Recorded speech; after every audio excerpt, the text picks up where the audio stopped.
welcome to the first of our three-part series on communicating climate change.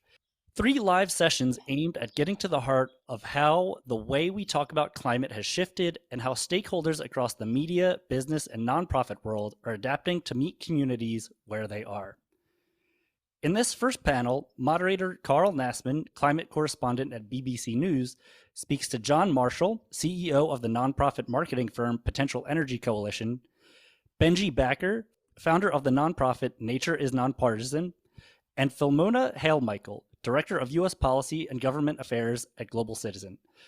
Climate Group's head of North America Communications, Adam Lake, is here to set the scene for us. Adam, what can we expect from this conversation? Thanks, Phil. And just to set the scene here a little bit. So this conversation happened in person in front of a live audience at the US Leaders Forum. So the US Leaders Forum, it's the first major climate event to take place in the United States since the election. And it was a really important way of bringing together leaders from business, government, and philanthropy to talk about all the burning issues that they've been talking about privately. So we really wanted to make sure that this session brought together people from the sort of data and facts side of, how do we talk about climate change, but also hearing from people who are on the front line and engaging with communities, engaging with different audiences on what that sort of pickup is. And I really think this conversation is just so interesting and fascinating, and there's so much that I learned from it. So I hope that folks tuning in right now really enjoy it as well. Great. Well, then let's get to it. Welcome, I'm Adam Lake from Climate Group, and welcome to a special live edition of the 50 Shades of Green podcast. We are going to be covering a whole host of different areas as to how we should be looking at how we can communicate climate change. How can we be more impactful in how we communicate? How can we get across bipartisan divides? And how can we make sure we apply all of that to the different audiences who we want to speak with? And to introduce the panel, I'm really delighted to be handing over to Carl Nassmann. He's a BBC special correspondent, North America climate editor. I think I got that right. Perfect, great. So please give a round of applause for Carl Nassmann and the panel. Thank you.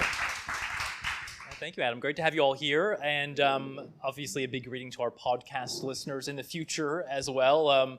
I think it's a really interesting time to be having this conversation. We have a couple of different panels to dive into, the way that we start to communicate in this environment specifically. We're going to be looking at some insights, when it comes to the way we use language, the way we frame these sorts of choices, how we can drive maybe a more positive response, especially when it comes to that political divide that we're seeing in this country. How do you bridge that? How do you, make climate nonpartisan? We have a couple of nonpartisan organizations up here, so I'm sure we're going to dive into that as well, and also look into the way corporations can start to convey these sorts of messages more meaningfully, more convincingly. So let's get into it, and we can kind of just first of all introduce our panel here. We have to my left John Marshall, CEO and founder of Potential Energy Coalition. We have Philmona Hale-Michael, U.S. Policy and Government Affairs Director at Global Citizen. They're on the far left, and they're in the middle, Benji Backer, founder and CEO of Nature is Nonpartisan. Thank you to you all for being here. Great to have you. Let's start with maybe just a question to the three of you. It is an interesting time to be here, especially in our nation's capital. In terms of public perception, in terms of the way we communicate these sorts of topics around climate change, how do you think things have changed? Maybe just in the last 100 days, maybe in the last few years or so. John, maybe we can just start with you, and where do you see the state of play right now? Well, for regular people, I don't think much has changed at all. And I'll talk a little bit about that. For those of us who know about climate, think about climate, work on climate, the group that I call Overthinkers Anonymous, things have changed a fair amount. I think the risk for us is that we assume for regular people things are changing in the way that they're changing for us. Regular people for the last 20 years have not understood anything that we've been talking about. They think Scope 3 is a mouthwash. They do not wake up in the morning and say, what a great day for decarbonization. And they are living their lives. They have a modest and many of them a high degree of concern about climate change. They notice that the weather is changing and getting a lot worse, and they care about that. And I think the mistake that we could make and might make, because climate activists, people who are engaged in climate philanthropists tend to follow trends or maybe even fads, is to do a dramatic pivot in terms of how we think about the issue. Most people are concerned about it. Most people do not have a real objection to the term climate change. Most people think climate change is happening. They don't know very much about it, and there's an equal and similar opportunity there now as there was, 100 days ago or 200 days ago to talk about it in a way that's human and that works for folks. So it's changed for us, but it hasn't changed for 300 million people in this country very much at all. Interesting. Let's just go down the line then. And Benji, do you agree there? Have we kind of missed the mark, or do you think things are pretty much where they stand for the typical citizen of the country? Yeah, I would say overcorrection is the worst thing that we could do. I think that we are often very reactive as a climate movement to what's going on, and we should be thinking longer term. I even think about the rumors that were going around last week and about the EOs this week, and it just feels like everything is always like looking at tomorrow and the next day instead of 5-10 years in advance. And like climate change isn't going to go away, people's care about it isn't going to go away, so we shouldn't pivot too hard in any direction away from that. I also think that there's an underbelly of the progress that we've made that's still there, and I think back to the early days of my activism in this, and we helped get almost 100 Republicans on the Conservative Climate Caucus in the House of Representatives. Those people are still there. They didn't make some big announcement about leaving. People still believe in climate change. Like this will pass, and I think we need to keep moving forward and keep our head down and stay true to the strategy. Now, does that mean that we don't amend it in a way that is more effective? No, that doesn't mean we can't change. I think this is a period of time to reassess the strategies that we've had for the last few decades and think about how we can be more inclusive to bring people in a thought diverse way. Because we can't afford to repeat this in 4 years or in 8 years. This is not just a standalone problem with one person. We have to be able to build better connections with the right and with the left together to create a long-term dialogue. Otherwise, we are going to be in the same space. So I think it is a period of reassessment, but it's not a period where we should be diverging from the growth that we've made, the impacts that we've made, and ditching all of that. And if we would do that, I think it'd be a bigger failure than a success.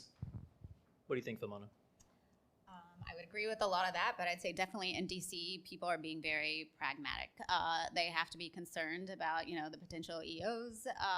They see what's happening with various agencies, the work of just in the interest, because we were just saying, we should avoid things like Scope 3, EO, executive order, yes. Right? Okay. So potential executive order that would remove the tax exemption status of NGOs that work on climate environmental issues. So that would really impact these organizations' ability to do their work.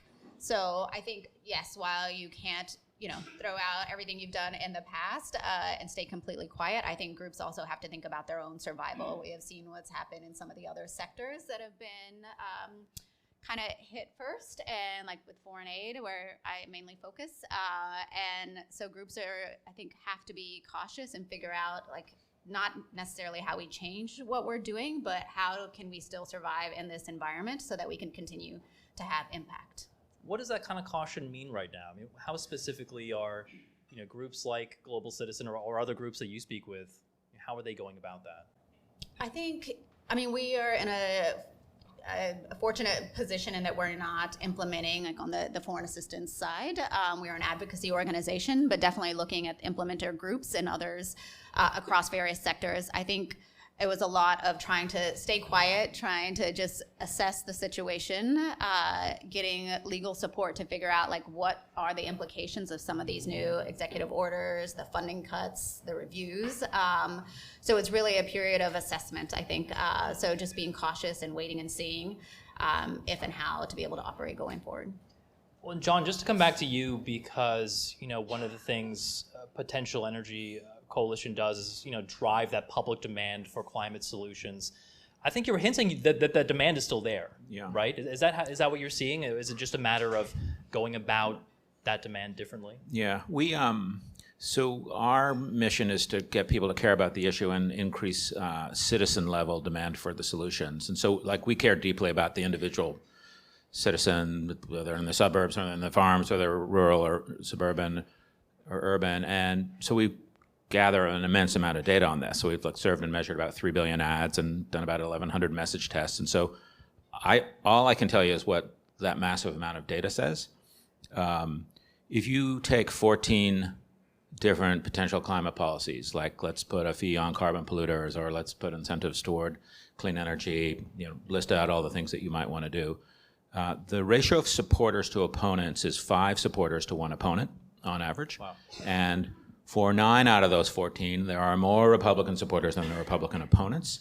And there are almost 2-to-1 Republican support to Republican opposition at the policy level. Okay, so the things that we actually need to happen have way more supporters than opponents. And let me tell you one other little story. This is a super interesting story about polarization. We all, like, what panel do we not have where the title polarization is in the panel, right? So I'm going to tell you the data about polarization, okay? A small number of people, largely men, we can come to the fact that our gender is failing the issue a little bit, largely men, largely extremely conservative, get extremely exercised about this particular issue, okay? But we did a little experiment. We said, let's go find people who believe disinformation. Let's go find people who believe that people in Springfield, Ohio are eating their pets. Let's go find people who believe that George Soros is controlling the weather. Let's go create a marketing segment for people who believe a high amount of disinformation. 15% of the U.S. public, okay? So what do you perceive about that particular group? You perceive they are fervently opposed to solutions on climate change, okay? We exposed that segment to a climate change message, and we increased their support for climate change significantly, okay? The issue is not polarization. The issue is salience. People do not hear about the issue. They feel the issue. They see the issue. They are not hearing about the issue in their media channels. I can take people who believe that the people in Ohio are eating their pets, and I can turn them into climate supporters, okay? And so we're not facing a world where there's like this dramatic opposition. We're facing a world where we have not effectively communicated the issue with the right kind of spokespeople. And that's the issue. The issue is volume and distribution. We have to do that in a way that's not too climate-y. Climate is not an adjective. Climate jobs, climate action, climate justice, climate A. That's very progressive, but we talk about a changing climate or an overheating planet. 80% of our people are like, damn right, something weird is happening here. And so we have a distribution challenge, not necessarily as much of a political challenge as we feel. Benji, how do you go about doing that in terms of bringing that message to people that might not be as receptive to it? I think there were a few discussions, maybe this was kind of in the last 5 to 10 years, just in the climate action world about, what do we do with people that don't believe in climate change, or what do we do with people that don't respond well to that kind of topic, and should we just move on without them? Should we just progress and try to get laws passed, or try to, ramp up green energy and just figure, hey, maybe 15 to 20% of people just aren't going to be on board and there's nothing we can do?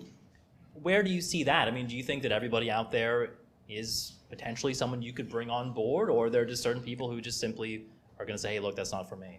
It's a really good question. I mean, I've come to the conclusion that the loudest people in this country tend to be the farthest right 10% and the farthest left 10%, and it's not really a good example of where America really is. So those are the two groups that I'm really not trying to reach. So it's not just the far right, it's also the far left, because the only way to get durable solutions is to make it bipartisan. I mean, you see what's happening with the IRA and versus what happened with the Clean Air Act and the Clean Water Act. When those bills were passed, 95-5 in the Senate in the 1970s and 80s, those bills were never at risk of being repealed. And so you do have to build those bridges across the aisle to have long-lasting policy. But I don't think you have to cater and try to change the extremes on the fringes. And just looking at policy just briefly, and I don't want to go into government stuff. We're in D.C., so we'll leave that to one side. But you look at something like the Inflation Reduction Act, which President Biden passed, obviously, in his term. I don't think it got a single Republican vote. Mm-hmm. And yet, this wasn't the save the whales bill. This wasn't the let's put solar on every rooftop bill. This was the Inflation Reduction Act. And clearly the branding there, as Democrats saw it, was let's try to find an issue that both Democrats and Republicans care about. And yet, that just didn't seem to break through, honestly, with either, side of the political spectrum did it. I mean, is it a matter of wording? Is it a matter of messaging? I mean, what's the most effective thing? Well, a couple things. First of all, 80% of the bills that were clean energy, climate related in the Inflation Reduction Act were originally introduced by Republicans and Democrats together. So, it was a concoction of a lot of bills that ended up being partisan at the end, but in the process were actually not partisan at all.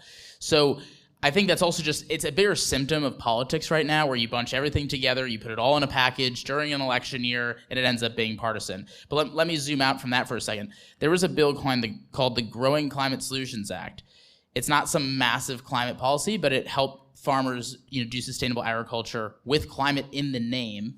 It passed 92-8 just a couple of years ago when Biden was president. So it is possible to get the buy-in across party lines. 80% of the IRA bills, 92-8 vote on the Growing Climate Solutions Act. So I think it is about the strategy and how you get these things done. My dream is that we start to normalize the Growing Climate Solutions Act type policies over and over and over again until people get it through their heads that this doesn't need to be a partisan issue, because it already has, again, the underbelly. We don't have we're not starting at zero here. There's a lot of interest by conservatives to act on this issue, and for the people who were voting yes on Growing Climate Solutions Act on the right, it was largely because it was going to benefit farmers. So it kind of goes back to what I was saying on stage. It's a different motive for the same outcome. But when you start to put all those policies together during an election year, you specifically don't allow Republicans to really be a part of the process in passing it, it just immediately becomes partisan. So I saw the IRA, and the reason why it's sticking a little bit is because the policies were sort of designed for both conservatives and liberals, because the policies were introduced by conservatives and liberals in the first place. And so that's allowed it to have a little bit more staying power than a partisan bill usually would. Philomena, how do you see things there? Is it, are you shifting your messaging? I know that there was this kind of level of caution among people that are on, in the advocacy space, and you may not be shouting as loud as you once were, but in terms of what you're actually saying, are you shifting anything? I think the potentially how you speak about things changes, but the end goal is still the same. And for us, it's about focusing on the common ground. It's kind of like Benji said, I think you cannot cater to the far right or the far left. You will not get anything done that will last that way. And it is about being pragmatic. No one's going to get everything they want. You're making baby steps towards a bigger goal in the end. And so for us, it is a matter of thinking through, using the language, because advocacy in the end of the day is just communication. So you have to use the words that are going to get heard. There's no point in speaking, to certain offices in a certain way or pushing certain programs that are not going to go anywhere. That, there's no results like that. So, so I think the end goal is still the same. Maybe instead of focusing on part A, you focus on part C, and it's just making those baby steps towards a bigger goal in the end. And Philomena, we've talked a lot about right, left, Republican, Democrat. Do you see any difference in the way that, in terms of messaging, age, other demographic factors, something even as simple as income level? Is that something that you take into account? It is. So Global Citizen is a global organization. We have campaigns all over the world, in most countries. And certainly the things, we might be working, if it's on climate, whatever issue, and the way my colleagues in the UK will approach it versus us is very different. And sometimes the idea is just use this campaign, and most of the time it's just not going to work. So the messaging and the priorities definitely change based on the geography and just people's personal experiences. And age, of course, plays, I think, a role in that as well. So it's all about, again, it's communication at the end of the day. So it's meeting people where they are, speaking to them in a way that they will listen, and then be motivated enough to then take action. The message is so important. The way it's communicated is obviously crucial, but I'm curious what the three of you think about the messenger itself. Who should be out there communicating climate topics? Has that changed? What do you see in terms of the most effective actual spokesperson or messenger for this stuff? I think analytically we see it probably has about 50% of the impact in terms of somebody turning into a climate supporter, the message and the messenger together.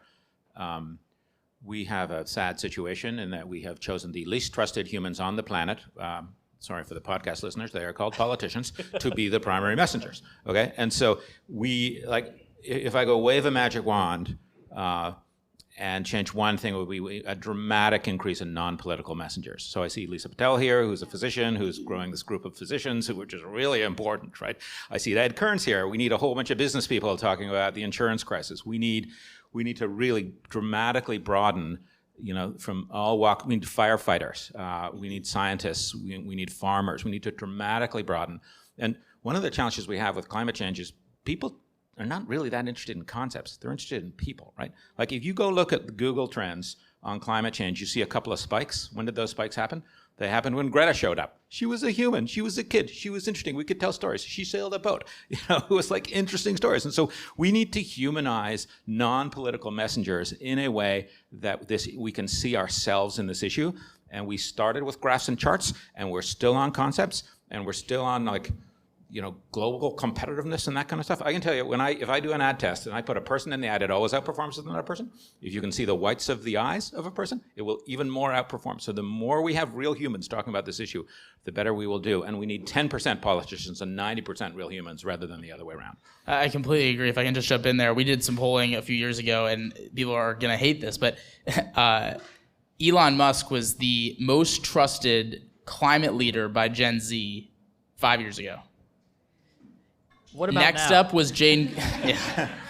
I think he might be down there. But I was going to say Greta was really low. He's probably below Greta now. Jane Goodall was number 2. The thing that those two people have in common is that they at the time were both humans doing, like, basically dedicating their life to a cause that young people cared about, but in a less political way, right? Like, it was not about the politics. And so if you're trying to get to a hunting and fishing crowd, you need to have a hunting and fishing spokesperson. I think like the Meat Eater group is a really good example of that. There's some left of center and right of center people on those podcasts. They talk about climate change, and it's helping people in that community in a different way than a farmer or a rancher would. So it's harder because it's harder to find those sorts of spokespeople. But when it's just AOC and Greta and Bernie Sanders, and that's the association that people have on the right for the issue, it's gonna be really hard to get a whole half of the country on board.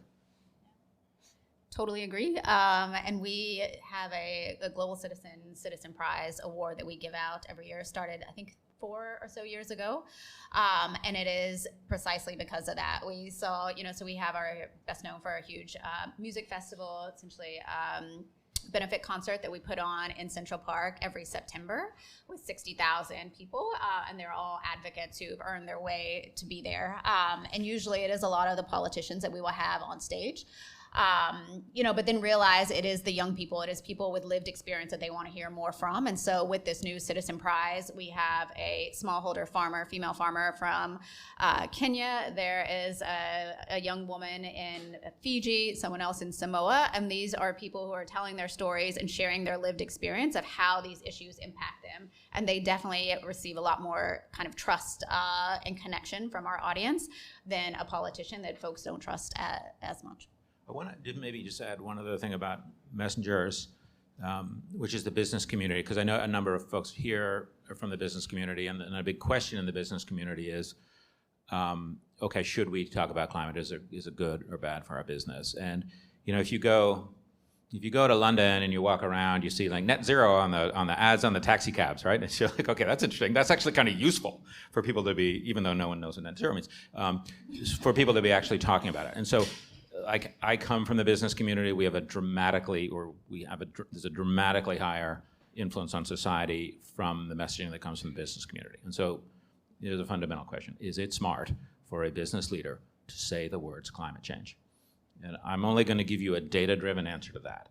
And because we did a bunch of studies where we said, if you say climate, is it accretive to your brand, right? Like brands have attributes, and you say certain things, like Coke's about refreshment, and then you have a higher likelihood of buying Coke. Okay, so is saying climate change accretive to your brand today?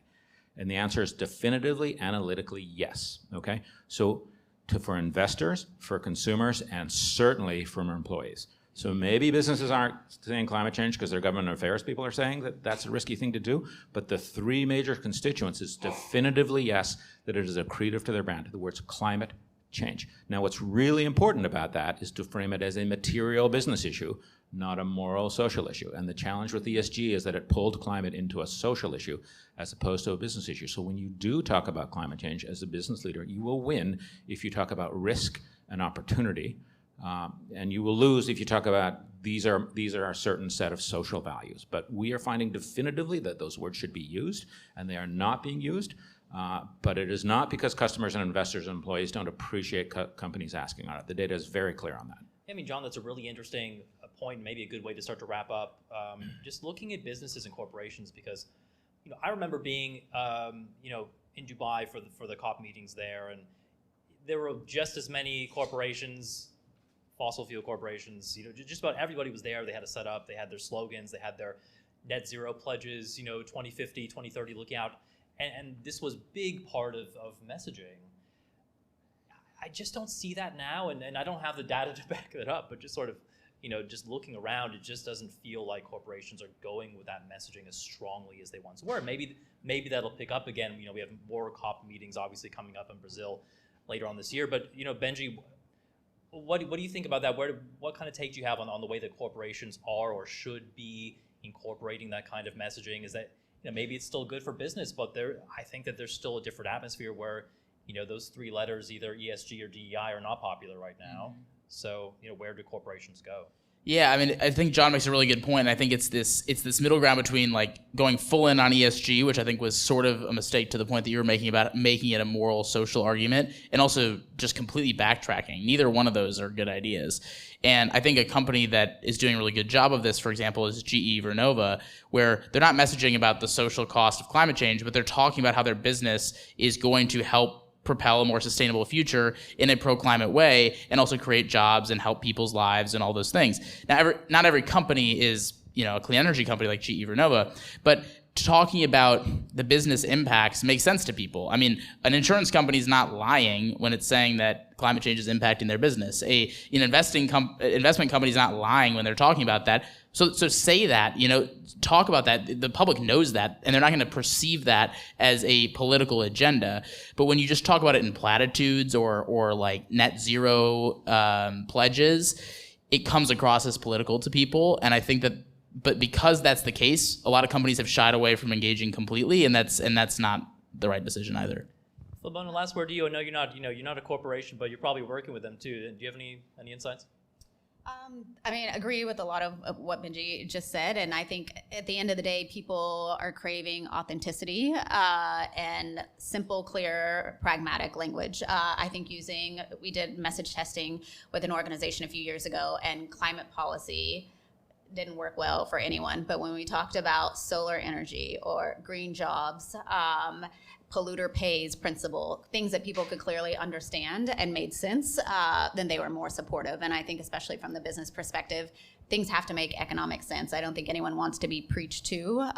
We've seen the backlash to that. So it's focusing, being clear, being simple, honest, and pragmatic about what actual impacts are. So not just what sounds good, but how is this actually going to benefit someone? All right, well, Philomena Haile-Miquel at Global Citizen, Benji Backer, CEO of Nature, is nonpartisan, John Marshall, CEO and founder of Potential Energy Coalition. Thank you to all three. Round of applause for our first panel. Thank you. Thank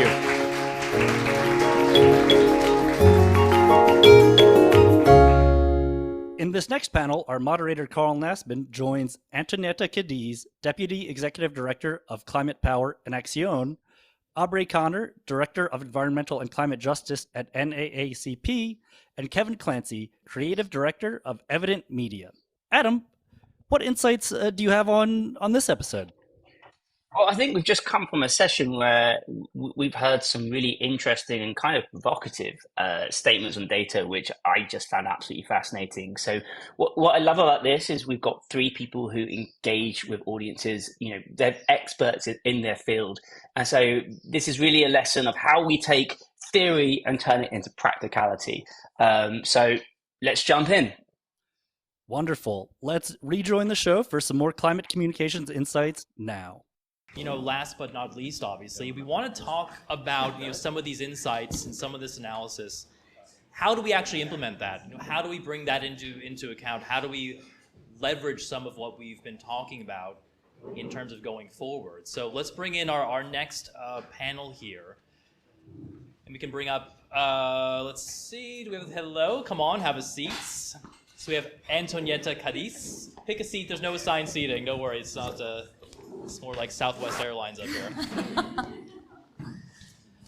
Antonietta is the Deputy Executive Director of Climate Power en Acción, which is dedicated to informing, reaching, and connecting Latinos with the climate and the impact of the green economy.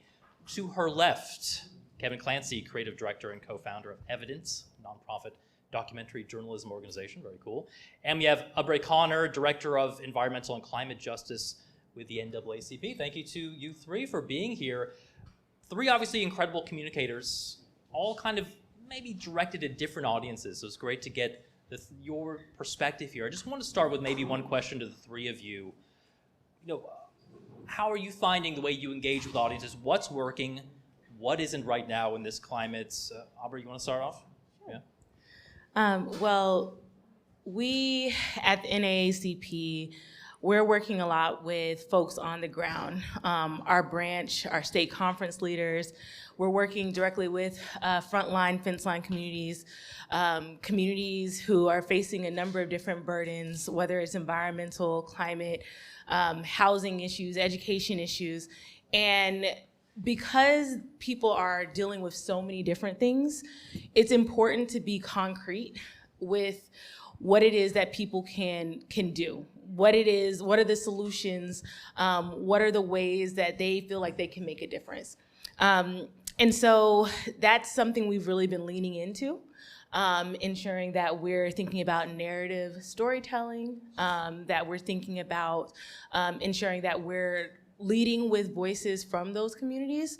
So for example, one of the things that our center is launching this year is a way to build out that innovation in creative storytelling through a short film grant that would actually allow for a filmmaker from the community, from a frontline, fence line community, to build out a short film as it relates to one of the pillars of our work, and to also tell their story and to talk about a solution that people can actually see and be excited about. Because right now, with this change in administration, folks are feeling tired. Folks are not feeling necessarily as engaged. And so having the opportunity to feel hope and solution is important, and they'll be able to debut that at Climate Week later on this year. And so that's something, for example, that we felt has been really important as it relates to the narrative. How about you, Antonietta? Are you also seeing that kind of, people feeling tired in the communities you reach out to? Well, thank you. Thank you first for the question, and thank you, Adam, for the invitation. It's great to be here today. Thank you all for coming.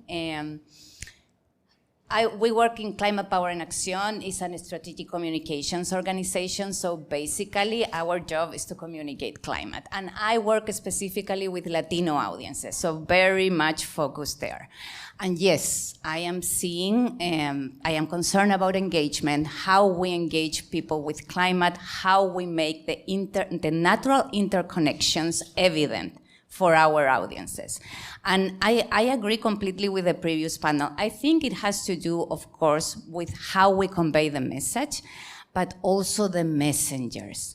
It's so important to use appealing messengers to just deliver the message we want to deliver. So in our case, for example, how do you make a messenger compelling? It's about identity and culture too.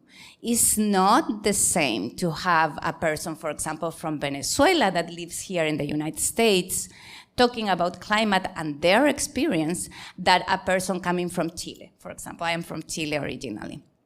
The culture involved in how you convey that message is completely different. And you need to understand that sensitivity when it comes to Latino audiences, for example. And also the experience. I mean, we have talked a lot about storytellers. Your experience with climate, without saying climate change. How are you experiencing, for example, the rising cost of electricity due to climate change? How are you experiencing the rising cost of food due to climate change? There are a lot of stories that you can tell with a compelling messenger that actually help you deliver the right message so people engage. And I think that, yes, I mean, these 100 days honestly have felt like 100 years. It's tough for us that we work on climate because we have to be engaged with the message. We have to be engaged with the news cycle, and it's discouraging most of the time. We are seeing right now, we have made so much progress in the last 4 years, and we are seeing that progress being attacked constantly. That is discouraging. But at the same time, if we continue communicating climate by this message and messengers that are compelling, I am really hopeful that we will break more ground in the future. How about you, Kevin? Well, I do think that everybody has already stated some amazing aspects here. And I think that the main thing that I come from the journalism background, and not only the journalism background, but the visual journalism background, is that the medium is the message in a lot of ways. You have the ability to take people to the front line of an issue, not only by explaining what's happening, but by showing what's happening. And I do think that, what was stated in the previous panel is really, really true in the sense that I do think that the messengers that we've relied upon for the better part of the past, decade, if not more, are not really getting to the root of what we need to be able to communicate anymore. And that's why I do genuinely think that the next kind of stage of this is engaging people through the journalism lens, but with people that they would trust in a more unique fashion. So a lot of these independent journalists, a lot of these creators that do have authority to speak on these issues. They live in these communities. They have the ability to, kind of convey a message effectively that corporate and legacy media don't necessarily want to touch because they don't think that they have the ability to kind of shape a message around them.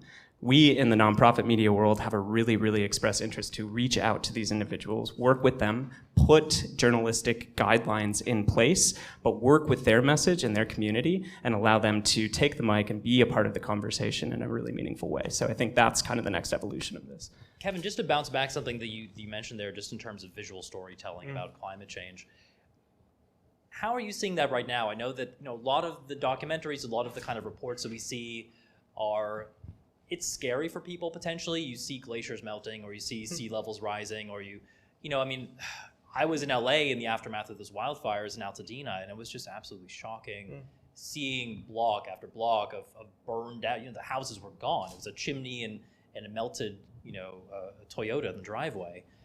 So how do you balance then? You want to communicate visually what's actually happening, but at the same time, what is happening can be very scary. You don't want to turn people off. Maybe there's no good answer. I don't know. No, we compete constantly in the visual space with the two kind of juggernauts of true crime and celebrity documentaries. So, ultimately, we're already losing a battle here. And, there's plenty of places that would take the celebrity and bring them to the climate change, which is, one effective mode. But I do think that there is another option. And I think that the option that we can do is take a lot of the storytelling techniques that we know that we're all really hooked into, kind of this adventurous, journey of discovery. We have the ability to go to these places, experience them. The reporting process is interesting. And that's what documentaries are so good for. I think one thing that we've noticed from the work that I've done for the better part of the past 10 years is that this journey of discovery can really be an effective way to kind of drive home the prescient nature of the climate crisis. So if we're talking about stories that are connective, so we're talking about a place that maybe there's glaciers melting in Alaska. That problem, of course, is going to impact the people of Juneau, but it's also going to impact the people on faraway islands, maybe in places like Tanzania or wherever it may be. So ultimately, if you can bridge those two stories through one compelling narrative and really one compelling journey of discovery, bringing it all back home, you have a better understanding of, I do understand this from a global perspective, where I would have maybe only just seen this as, there's a flood in my backyard. Why is that happening? That flood is a part of a global trend that impacts somebody far, far away. And if I may add, part of that compelling narrative, I think it has to do with the problem, of course. The problem is very real. We are all experiencing, all the consequences of climate change. But the solution too, the solution part. And I think many of us have seen stories about how people are agents of change and how people are making the difference on the ground. In our case, for example, we did a series called Tierra Mía in Climate Power en Acción, where we collaborated with El Tiempo Latino, who is a Latino-owned media here in DC. And we went to the communities. We went to Arizona. We went to North Carolina. And we talked with the business leader that was installing the solar panels that actually received funds from the Inflation Reduction Act, and how that was making the difference for his community, for his business, for the community in general, how that was helping consumers reduce energy costs, for example. So there is this narrative about the problem, but also as important is the narrative on the solution.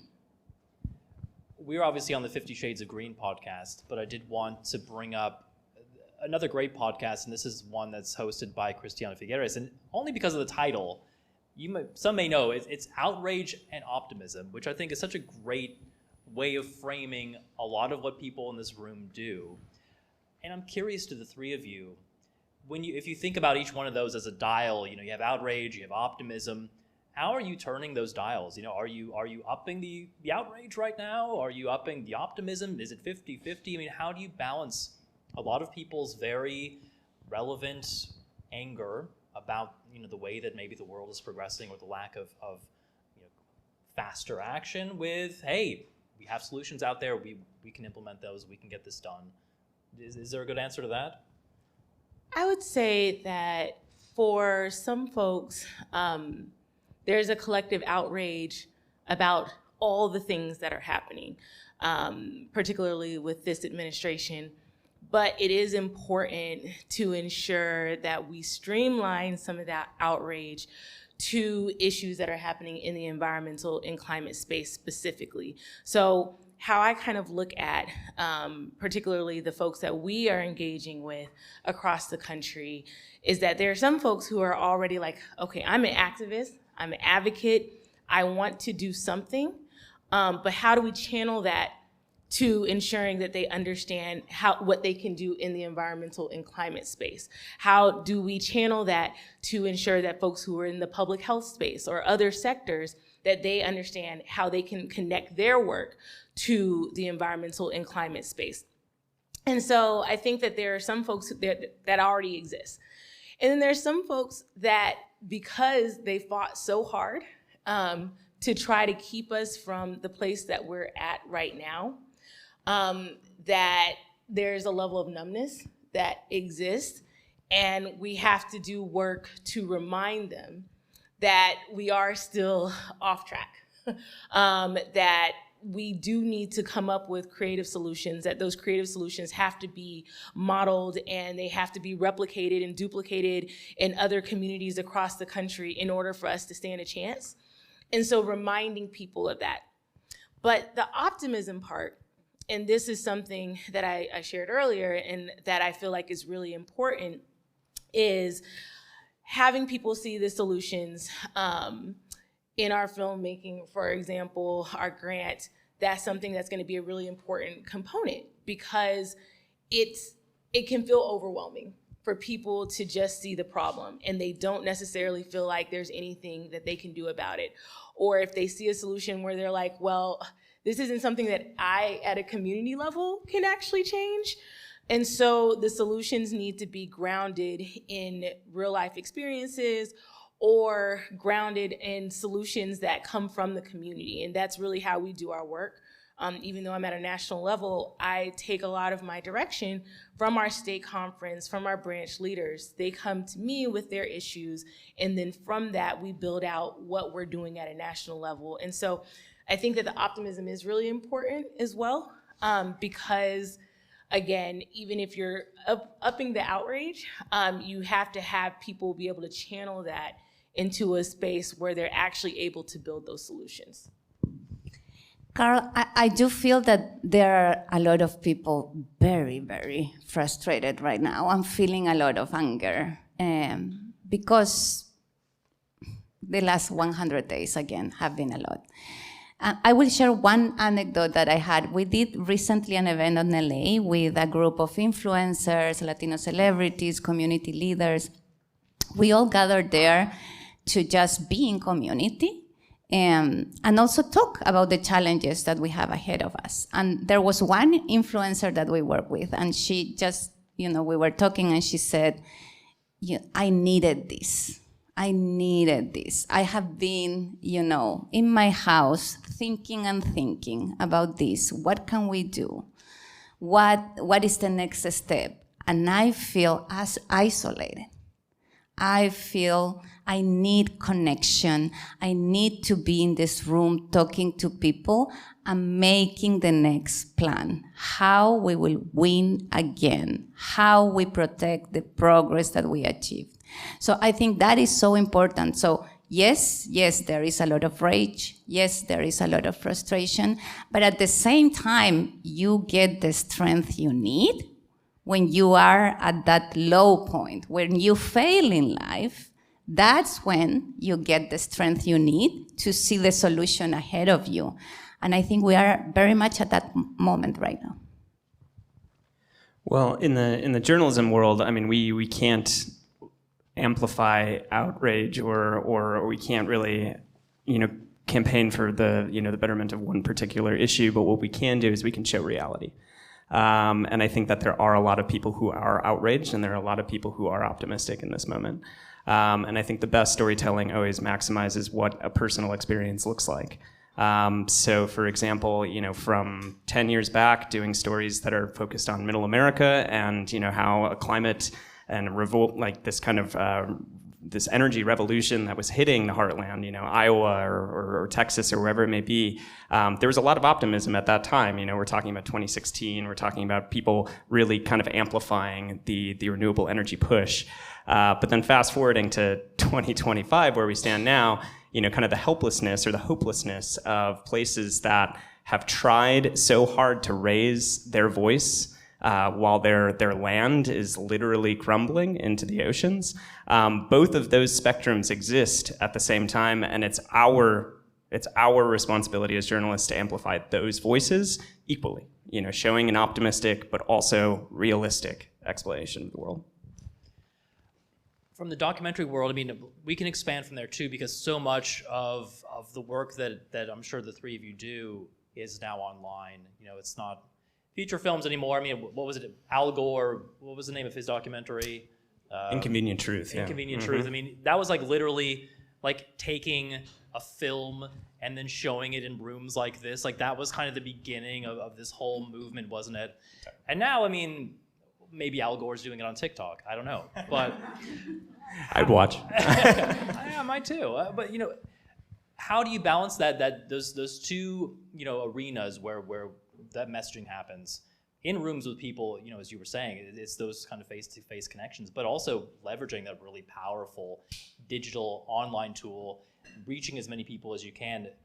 Aubrey, are you more in the communities physically, face-to-face right now, or do you think it's more important to be as many different social media platforms or whatever it might be? Like, where's the place to be right now? Yeah, well, we're utilizing both, recognizing that technology has evolved a lot very quickly. And so we want to make sure that we're able to have intergenerational conversations around what these issues look like, and recognizing that for certain parts of our generations, TikTok and other social media platforms are not where they're getting their information. They're still going to the churches. They're still going to, their local community centers, and that's where they're getting information. And so, I think that there's still something to be said about utilizing in-person conversations, meeting people where they are,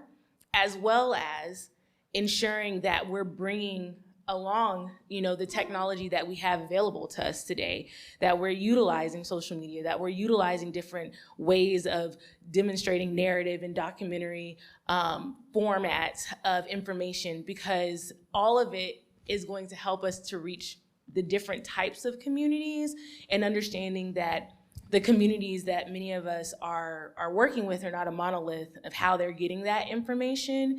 And so ensuring that we are stratifying our strategies to reach everyone who is involved. And I'll give a quick example just around like the wildfires, for example, that I've been heavily involved in. And some of the individuals that who we've been working with, they were utilizing social media to get the word out about the resources that we made available. But we also recognize that some of them were elderly individuals who lost their homes, who that was all that they had. And so we had to figure out how to ensure that they were able to get to resource centers in Altadena, how they were able to get access to FEMA funding or Red Cross funding or other stipends for them to be able to try to rebuild. And so I think that it's important for us to acknowledge that we're at a time where technology is moving really quickly and we still have folks who are utilizing more traditional forms. What do you think, Antonetta? I think in our case, and I'm going to state the obvious here. So when I was a teenager, we didn't have iPhones, we didn't have computers, laptops. I mean, technology has changed immensely the way we communicate. So now, for example, in the case of Latinos, 82% receive news and information through social media. That is mind-blowing. Every time I see that, and I think about, previous generations and how we received information before, when we read newspapers, when we saw the news every night, it's so different. So of course, the world of social media, we need to understand it better and work through it better. We work with a group of influencers right now, Latino influencers, that actually are able to mix culture, to mix identity, and their own experience with the message. And that has been really, really helpful right now. What kind of content are they making? They make, we actually make it very organic. So it's actually because each influencer had their own brand, their own style. So basically what we do is share the message that we are hoping to convey. So for example, clean energy, the expansion of clean energy and how it's impacting communities on the ground and how it impacts, for example, job creation. And then let the influencer work. So for example, we work with one, Cristian Maldonado, and he does these sketches where there are two people, and he actually portrays the two people and having a dialogue about job creation. So you kind of stay out of the way. we completely stay out of the way because we want it to be authentic. And they are important communicators in the world that we live in right now. Either we like it or no. If you like the paper before and the traditional media, we need to understand that the role that they play is very, very important. Kevin, I don't know about you, but you're kind of, I don't want to say legacy media. Not anymore. I do television.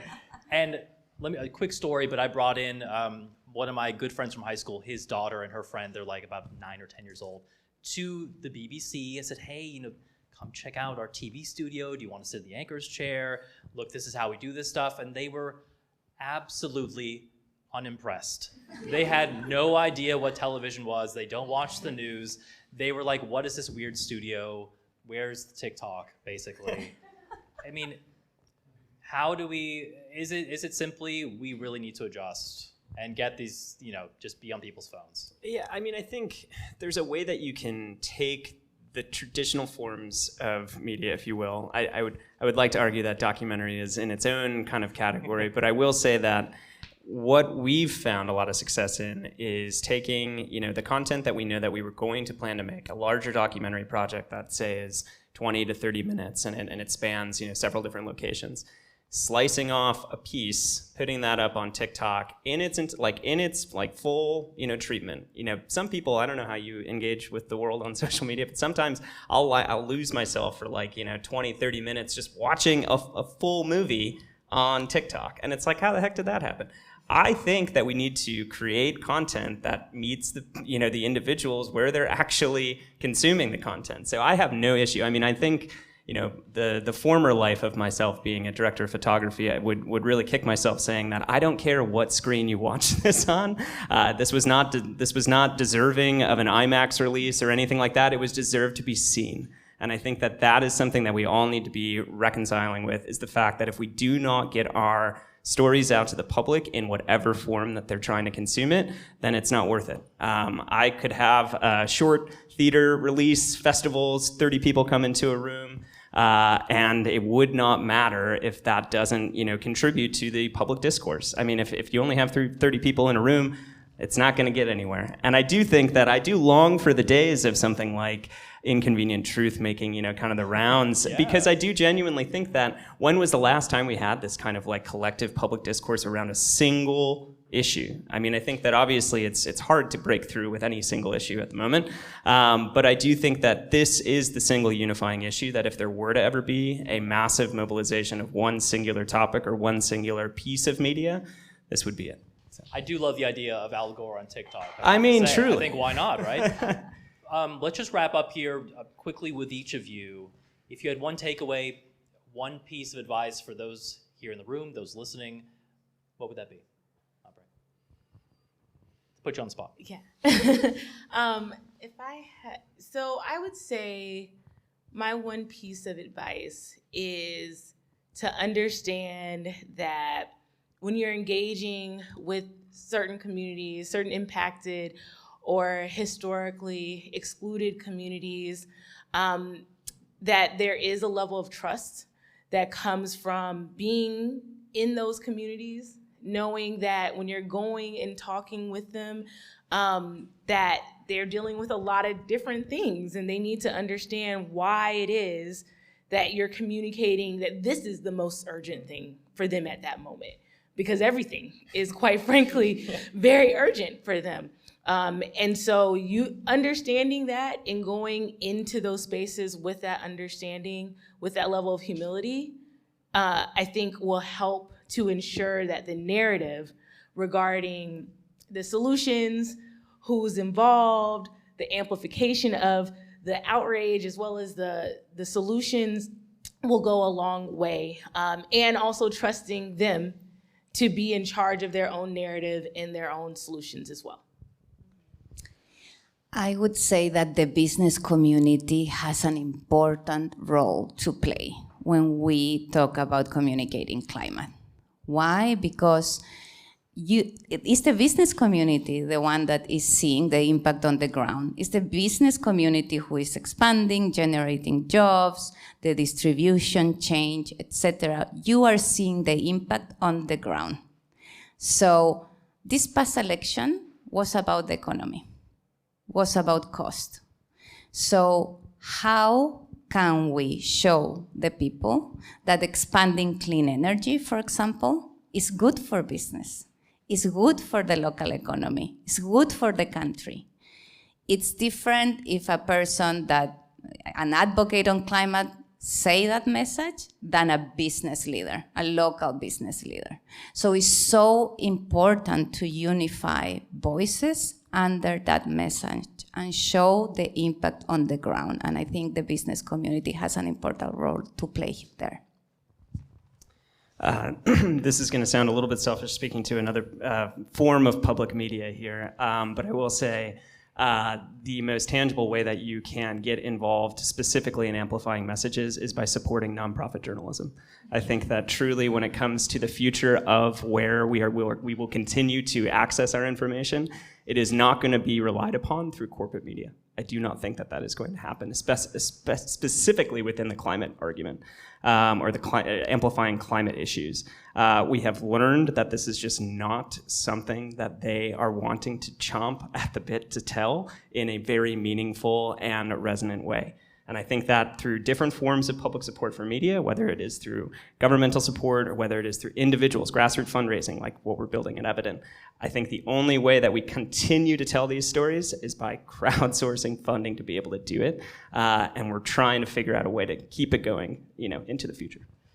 All right, with that, Kevin Clancy, co-founder of Evidence, Antonieta Cadiz, Deputy Executive Director of Climate Power en Acción, and Aubrey Condor, Director of Environmental and Climate Justice at the NAACP. Big round of applause for our panel. Thank you very much. And of course, thank you to everyone here in the room, and thank you to everybody listening on the 50 Shades of Green podcast.